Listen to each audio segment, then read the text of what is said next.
नमस्कार दोस्तों, स्वागत है आपका हमारे इस यूट्यूब चैनल पे। बहुत दिन बाद एक मौका मिला है कि मैं आपसे फ़ेस टू फ़ेस कुछ बात कर सकूं। बात करने के लिए सिर्फ 2 मुद्दे मैंने चुने हैं। पहला मुद्दा तो मैं सभी अभ्यर्थियों से एक गुजारिश करना चाहूँगा, क्योंकि देखिए मुझे पता है आप सभी के अंदर बहुत रोष है। आप लोग बहुत ज़्यादा ही क्या है भाई गुस्सा हैं, और आप लोगों के अंदर एक गवर्नमेंट के प्रति एक गुस्से की आग लगी हुई है। कुछ लोगों को इसमें अपनी सहमति देनी होती है, कुछ लोग इसके अपोजिट में होते हैं भाई, क्योंकि एक जब समाज होता है तो उसमें 2 पक्ष होते हैं। लेकिन मैं आप लोगों से एक बहुत प्यार से रिक्वेस्ट करूंगा सभी अभ्यर्थियों से। देखिए, चुनाव आते हैं, चले जाते हैं, पार्टियां बनती हैं, वो चली जाती हैं, लेकिन अगर एक गवर्नमेंट कोई एम्प्लॉय हो, चाहे वो गवर्नमेंट एस्पिरेंट हो जो सरकारी नौकरी की तैयारी कर रहा है, उसको एक चीज़ अपने दिल दिमाग में बिठा के रखनी है, और वो ये है कि उसको कोई भी ऐसे पब्लिक मंच पर किसी भी पार्टी के ना तो समर्थन में बातें करनी होती हैं और ना ही खिलाफ में बातें करनी होती हैं। क्योंकि आपको पता है इस वक्त इलेक्शन कमीशन ही पूरे देश को चला रहा है, और कहीं पर भी आप ये करते पाए गए कि आपकी बातों से लोगों में कुछ भड़कने की जैसी फीलिंग आई तो आप पर कार्रवाई होगी, और तब आपको कोई ना तो पार्टी सपोर्ट करने वाली है और ना ही आप किसी तरीके से बचने वाले हो। तो मैं सभी गवर्नमेंट एस्पिरेंट से एक रिक्वेस्ट करूंगा कि प्लीज़ प्लीज़ एंड प्लीज़ किसी भी ओपन मंच पर जाकर आप किसी ना पार्टी को समर्थन करिए और ना ही किसी पार्टी को आप विरोध करिए। ये आपके भविष्य के लिए खराब हो सकता है। आपके मन में जो है उसको आप अपने वोट में निकाल के दिखाइए, ना कि किसी पब्लिक मंच पर अपनी बातों को रखिए। क्योंकि आपने अभी आप लोग तक खबर नहीं पहुंची होगी, एक ज़िले में किसी एक अधिकारी पर भी ये कार्रवाई हो चुकी है, क्योंकि उसने अपने किसी न किसी मौके पर किसी किसी मुद्दे पर उसने एक पार्टी का समर्थन किया था। तो सभी से बोला जा रहा है, सभी के लिए बोल रहा हूँ, जो लोग करते हैं उन्हें करने दीजिए, लेकिन अगर आप सीरियस एस्पिरेंट हैं तो इन चीज़ों से दूर रहिए। बचने वाले बचते भी हैं और फंसने वाले फंसते भी हैं। चलिए अब दूसरा मुद्दे बात कर लेते हैं जो कि इससे ज़्यादा इंपॉर्टेंट है, और वो ये मुद्दा है, मैं बहुत दिन से देख रहा हूँ कि लोग मुझसे एक क्वेश्चन बहुत कॉमनली पूछते हैं कि सर ईवीएस की तैयारी कैसे करें। और जब मैं ईवीएस की तैयारी के लिए मैंने जो बुक्स या जो भी चीज़ें बताई हैं, तो फिर आप कहते हो कि सर ये बुक्स तो आप क्या बता रहे हो, समझ में नहीं आता। मैं उसको बस एक रीक्लैरिफिकेशन करने के लिए यहाँ मौजूद हूँ। देखिए, ईवीएस एक ऐसा सब्जेक्ट है इस पूरे यूपी टेट, इस सुपर टेट में, एक ईवीएस ही एक ऐसा सब्जेक्ट है जिसकी कोई एक प्रिस्क्राइब्ड बुक नहीं है। एक कोई किताब आदमी नहीं कह सकता कि आप ईवीएस के लिए भाई ये किताब पढ़ लीजिए। इसके रीजंस हैं, वो सुन लीजिए। अब किताब तो आती हैं भाई, यूथ की भी आ रही है, घटना चक्र की भी आ रही है, अरिहंत की भी आ रही है, और विद्या पब्लिकेशन, बहुत सारे पब्लिकेशंस हैं जो अपनी किताब ईवीएस पे निकालते हैं। लेकिन उसमें और ईवीएस में डिफरेंस समझिए। जैसे अभी एक मित्र हैं हमारे, उनका एक मैसेज था मेरे पास कि सर जो पेपर लास्ट टाइम ईवीएस का हुआ था उसमें क्वेश्चंस जो हैं वो घटना चक्र और आपके यूथ से उतने नहीं मिल रहे हैं, उसमें से उसके बाहर से निकल रहे हैं, तो क्या करें।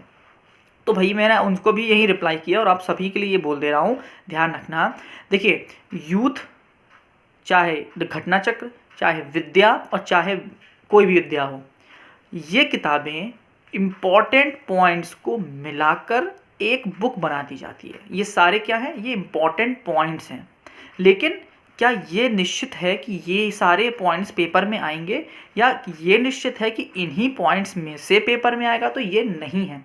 ये इनका एक आकलन है कि हाँ भाई ये इंपॉर्टेंट क्वेश्चन हो सकते हैं, आप ज़रूर पढ़ के जाना।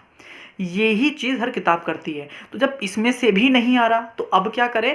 तो भाई देखो, पिछले 6-7-8 महीनों से मैं एक ही चीज़ कह रहा हूँ कि तैयारी करते चलो। उसके लिए क्या करना होता है, आपको ईवीएस 2 सेक्शन में बांटता है।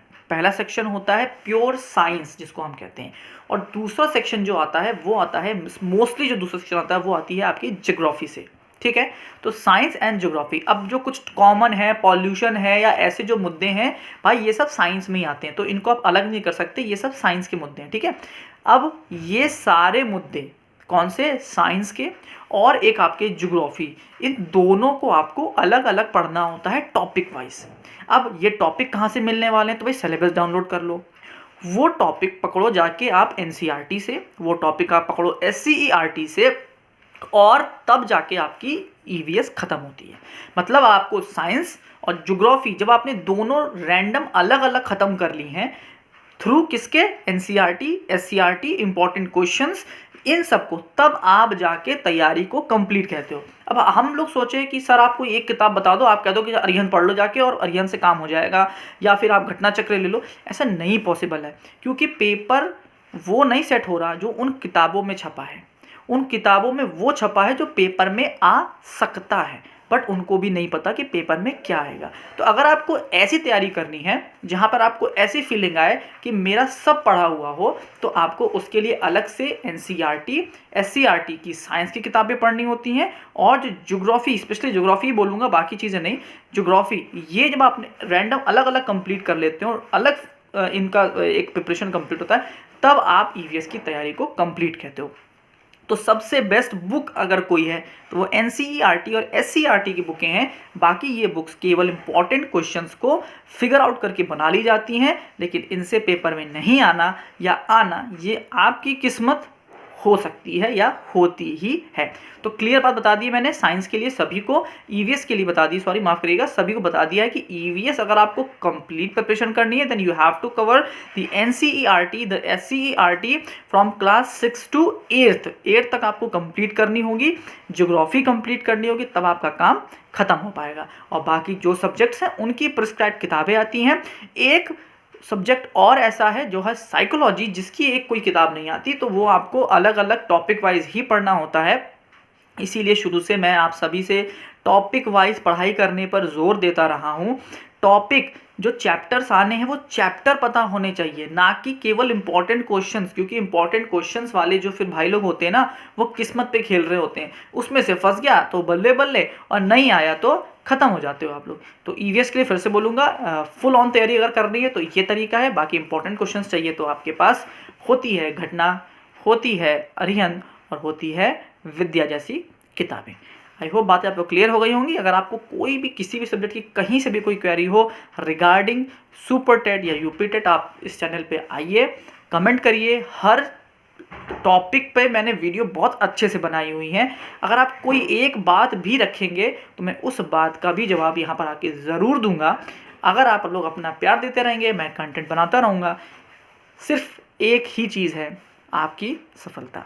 आपने लास्ट तक वीडियो देखी उसके लिए बहुत बहुत धन्यवाद। लाइक शेयर सब्सक्राइब करके जाइएगा और बेल आइकन दबाना है, ताकि सब में फर्स्ट हमेशा आपको रहना है। Thank you and have a nice day.